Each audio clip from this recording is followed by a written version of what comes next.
Hiring a financial advisor may be the best thing you ever do.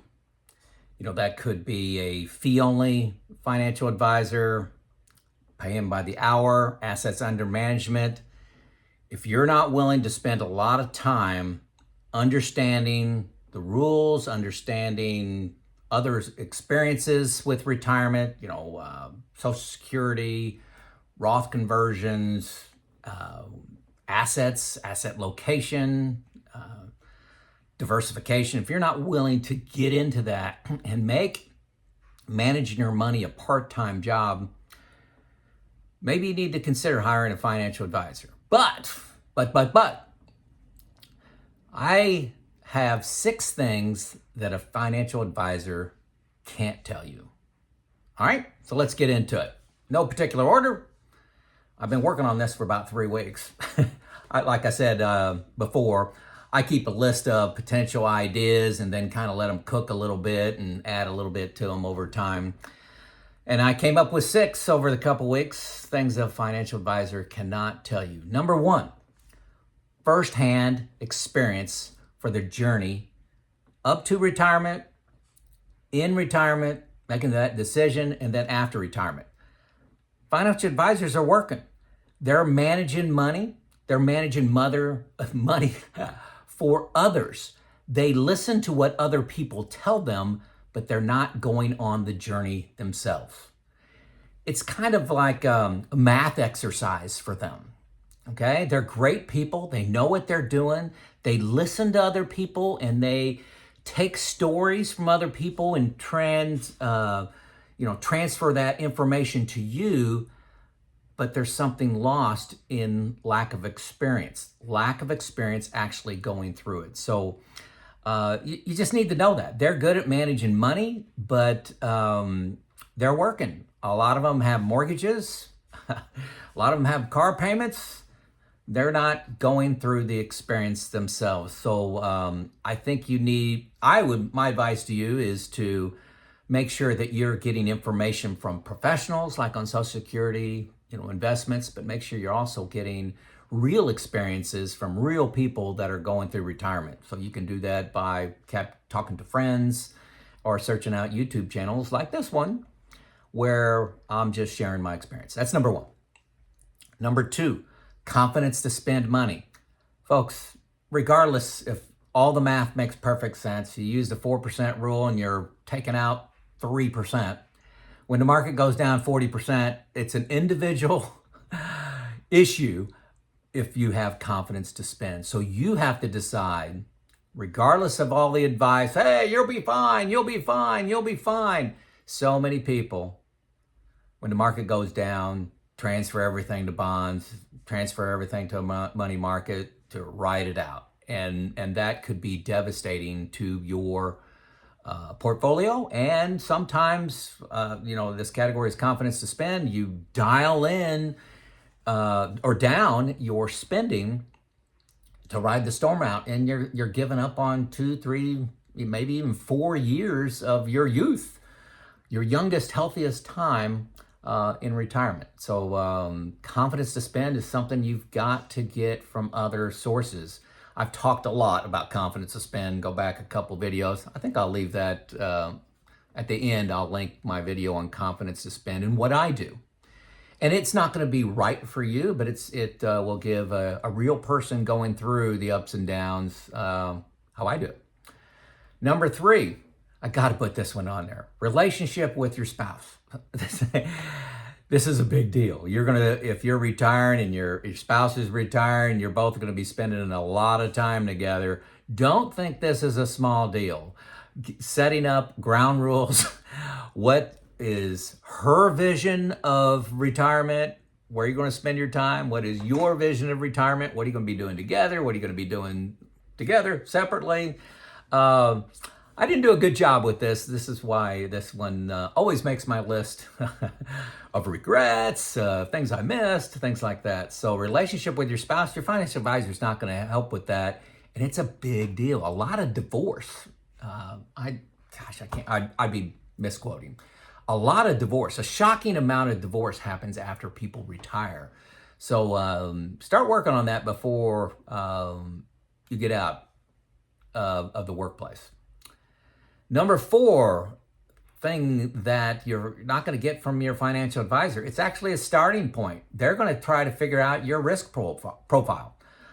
Do you want to be 100% stocks, 90% stocks, 80% stocks? What do you want to go all high risk growth? Do you want all international? How much international you want? Your risk profile is about you. And it's easy to sit down when the market's at, new highs to say, oh, I'm a confident, risky investor, and you've got a job and you've got a monthly income coming in. Wait till you retire and the market goes down 40%. That's when you know what your risk profile is. So you've got to spend some time listening to others, going through the experience, not looking at the math and say, oh gosh, it's only down 40%. It'll probably come back in 2, 3, 4 years, maybe 10, maybe like Japan, 30.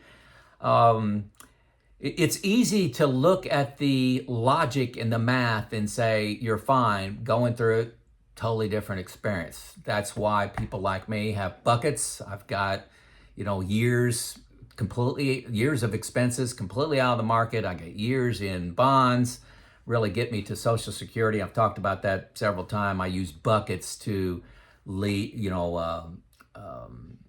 to manage my risk. Okay, and I have a bucket 1. I'll go ahead and say I've got 5 years expenses in bucket 1, 5 years of expenses in bucket 2. Bucket 1 is in like CDs, money market funds, I-bonds, things like that. Bucket 2 is in bonds.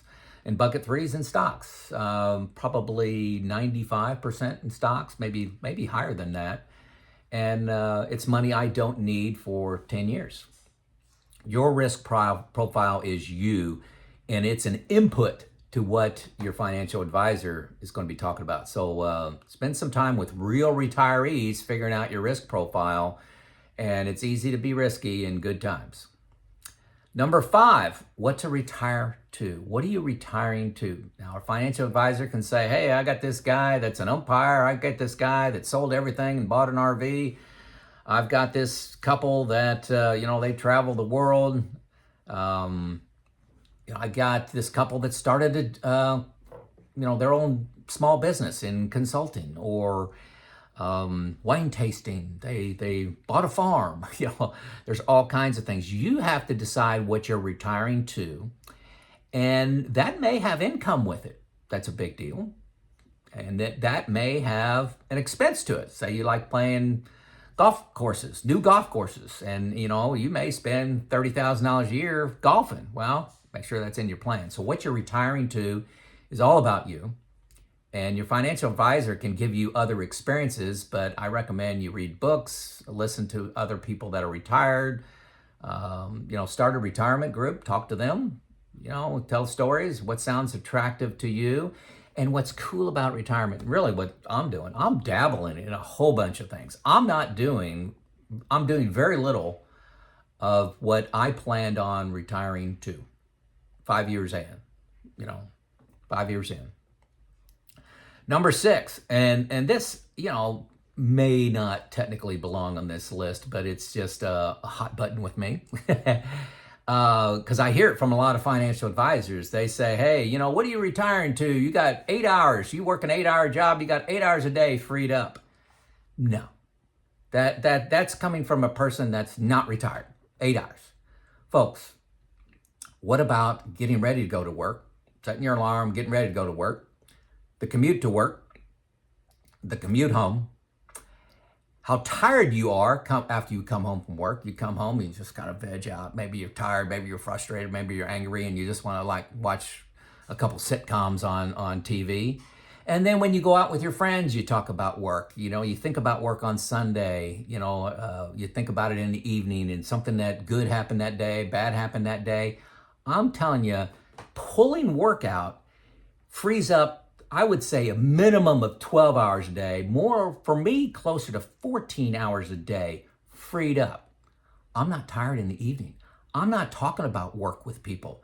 That is an enormous amount of time. So be careful. When you retire, you don't just need to replace 8 hours with something. It's at least 12, okay? And I don't hear people talking about that. I hear people say 8, maybe 9. It's a lot more than that. And that's Joe's opinion. Joe's not my opinion, my experience, my real experience. So there you go. There's my 6 things you cannot get from a financial advisor.